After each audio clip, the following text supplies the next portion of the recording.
Well, hello everyone. Today I'm going to be giving you a brief outline of an incredible war memorial in northeastern France, the Neuve Chapelle Memorial, which was built to commemorate the entire Indian Corps and its sacrifices on the Western Front, and also ended up being the home of the names of the missing of the Indian Corps of the Western Front, both its officers, the white officers, the viceroy's commissioned officers from India, and the Indian troops themselves. It was built by the Imperial War Graves Commission in association with the British government of India, as it then was, as the jewel of the crown of the British Empire. And I think what makes it absolutely fascinating as a site is what it reveals about war, race, empire, and all done through an incredible piece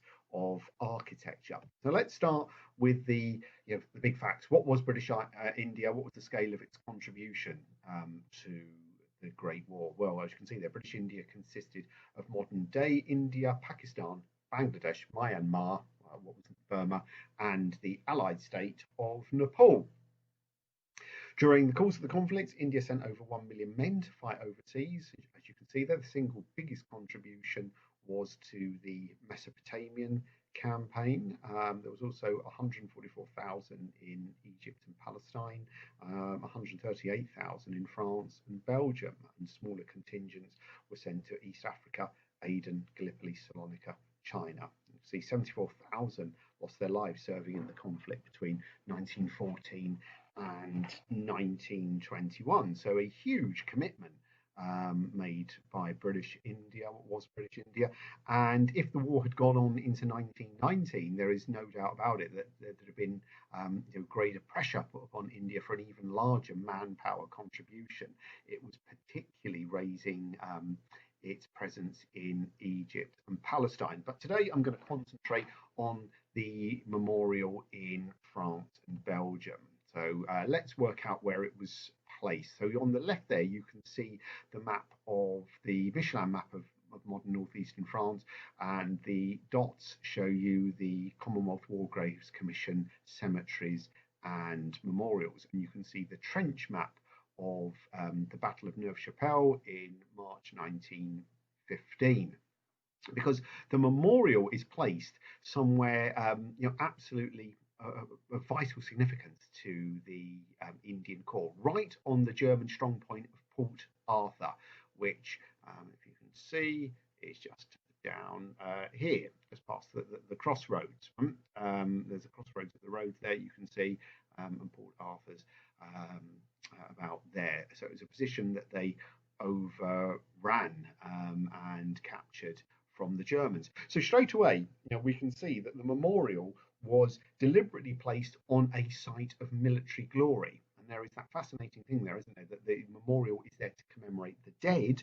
but also a military exploit. The two go hand in hand.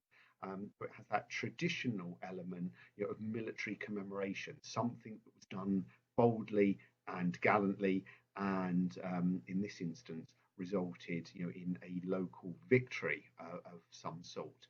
So that was regarded as one of the great sacred places on the Western Front of the Indian Corps, and was adopted as the fitting site for its memorial. Now, at this point, the Infant Imperial War Graves Commission, which had been established in 1917, thinks to itself, right, well, we need an architect for the memorial, and it's doing all of this in consultation with the British government of India and the India Office. Now, as you might have already guessed, this means that a lot of decisions are actually being taken by white men on behalf of the soldiers of India, native-born Indians and their white officers, but it's all being undertaken by white men. However, they do include in their committee some high-ranking Indian citizens are there, most of them knights. So it's the elite end of Indian society, which had very much in its own way, allied itself with the cause of the empire, were leaders of India's loyalty in the war, and they were part of the early planning processes. It's very quickly decided to bring in Sir Herbert Baker. So once again, the architect, they don't even at any stage think to themselves, should we consider an Indian architect or someone who trained in India? No, no, no. It's the great Sir Herbert Baker. The reason why he's selected is because at that point he's working with Edwin Lutyens on the designs for New Delhi. And it's thought that both men, in fact, are imbibing a lot of Indian culture, a lot of Indian ideas about architecture, and so Baker, an ideal man to do the work. Again, without thinking to themselves, ultimately, we're going to get this through the lens of a white British man, and he will bring his vision of what India is to life in architecture. So what does he design? Well, this incredible memorial, which, as you can see, contains 4,700 names, unveiled in 1927.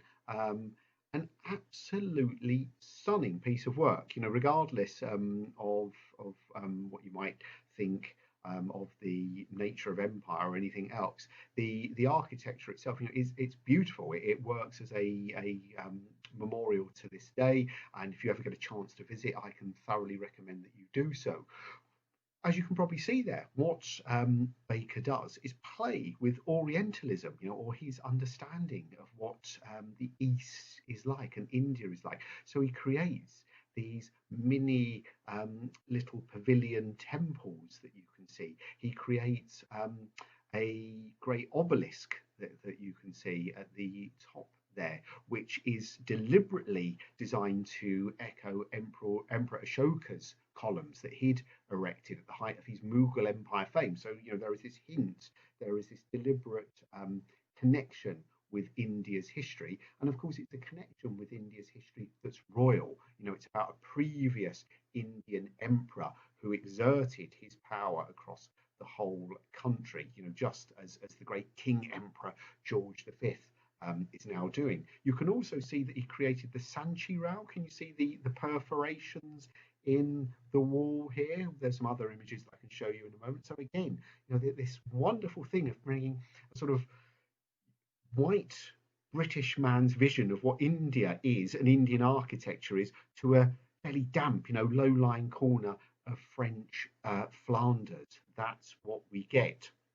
And here's some photographs of it today. You can see that Indian tigers are carved in to the base, these great symbols of Indian power and strength. Of course, there are all sorts of hints about masculinity there as well, that the masculine power of India. And you might be able to see at the top here, look, we have the crown. So we have this interesting symbolism, that the powerful might of India is in perfect discipline to the will of Britain and the King Emperor. It is there, it is the servant of the King Emperor. And the design of the crown at the top here, the crown of India, was very carefully done by Baker, because what you can perhaps just see there, just get a glimpse of, is he placed the Star of India at the top. So, a symbol of all, what was taken at the time is a symbol of all India. And that was a very deliberate replacement with the proper crown, which of course had a Christian cross on it. But this is a memorial, for all Indians. So they take, and although there is actually a sort of sizable Christian minority, it wouldn't have been the overarching, faith of the army, which is Hindu, Muslim, Sikh, and obviously some Gurkha elements. So that's very deliberately taken out, and a symbol of all India is placed there. But nonetheless, the hierarchies are sure here, aren't they? It's being emphasised through this memorial that India is a loyal colony of Britain, and the sons of India, the sons and daughters of India, are perfectly happy with that relationship. So the Imperial War Graves Commission pays tribute to India because India is loyal and is a happy part of the imperial family. So what's actually happening under the surface, the reality of India and the frictions that were caused by the war are largely papered over by this incredible piece of architecture. The inscriptions were very carefully thought about as well. There are huge files in the Commonwealth War Graves Commission archives where you see, all sorts of liaison is going on with experts in India, with the recently established, School of Oriental and African Studies in London, with various religious, with experts on India's religions as well. And they come up with a conclusion that there is one inscription, that all faiths can agree with in India, that none will be in any way offended by. So God is one, his is the victory, which again, of course, implies that God and the British monarchy, whoever God is, God certainly and the British monarchy are at one together, and that the imperial family was therefore at one, doing the right thing throughout the war. So constant tributes to India, but also a constant reinforcement of the hierarchies of empire going on. And those wonderful tigers, there you get a bit more of a close-up, sculpted by Charles Wheeler, the great Sir Charles Wheeler. He, if you're interested in his work, also carved the sculptures on the memorial to the missing of the merchant fleet, the extension, the Second World War extension, which you can see at Trinity Square Garden and in London at Tower Hill, London, and also the extensions to the naval memorials, particularly at Chatham. If you look at the incredible statuary he did of sailors there, so a quite remarkable sculpture. But again, they're thinking to themselves, let's create these amazing symbols of India. Let's make them very much an echo of traditional Indian art. Let's imbibe Indian culture, but then let's go and ask a great British sculptor to do it. They just do not reach the next stage of thinking, should we be bringing in Indian people on the work here on a deeper, more expansive level. And there's a close-up, and you can see that remarkable sculptural work that's there on the memorials. These tigers, passively stare out down the road, staring out of countenance any visitor that comes along. That they are really fine and amazing bits of statuary. Inside, there's the Sanchi rails, and you'll see the crests of the provinces of India. So once again, stressing that the princely states did their bit. The whole of British India came together. So the hierarchies of empire reinforced again. You are celebrated by the great imperial agency that is the Imperial War Graves Commission, because you are giving every indication that you're a happy part of the family. So there's war, emphasizing race and status, but he's doing so in quite a subtle, sophisticated way, constantly playing upon the idea of a wider group loyalty that cuts across status and class, whilst at the same time emphasizing hierarchy, ladders, ranking. It's an amazing trick to try to pull off. There's the unveiling ceremony on the 7th of October 1927. Notice the Star of India mosaic in the floor as well here. And you can see that the horticulture was also a deliberate part of it.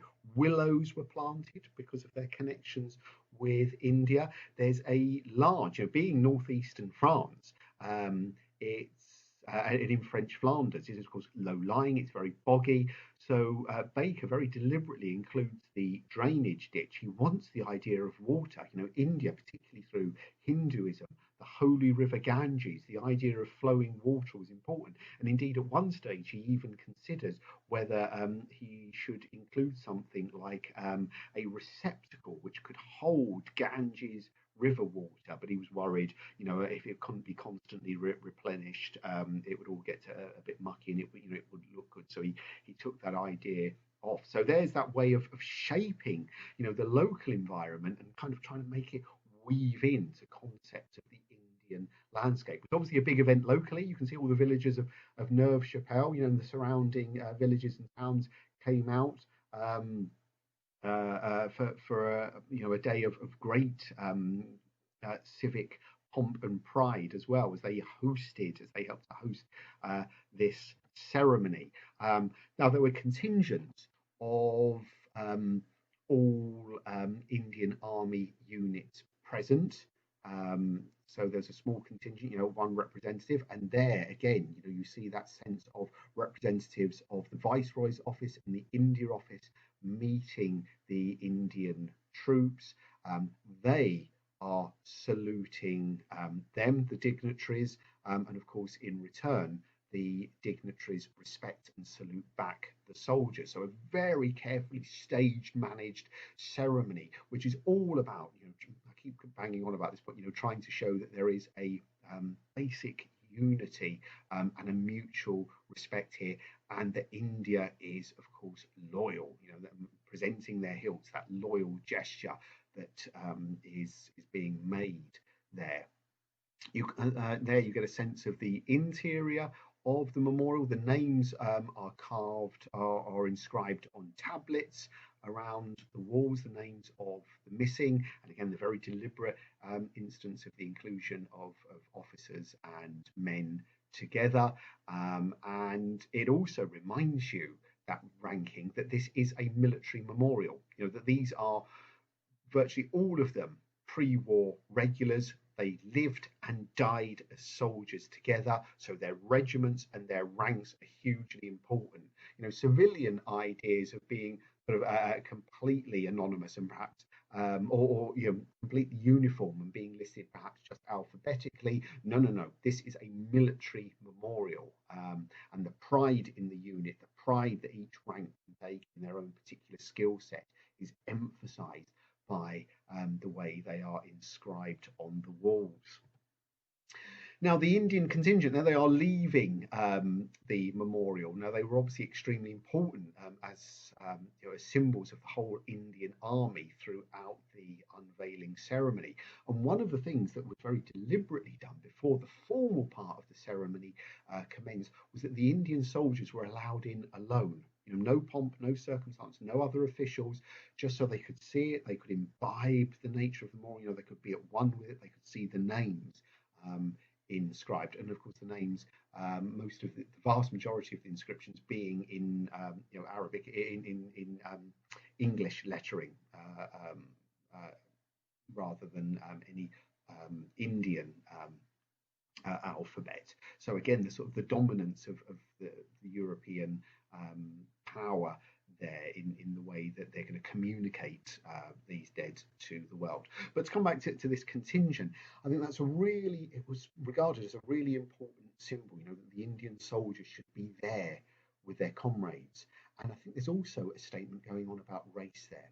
The Indians who are summed up as somehow, a village people, a non-urbanized, a non-industrial people. Again, it's a bit of nonsense there when you think of some of the great cities of India, the great port cities, and the industries that are going on throughout the time of British India.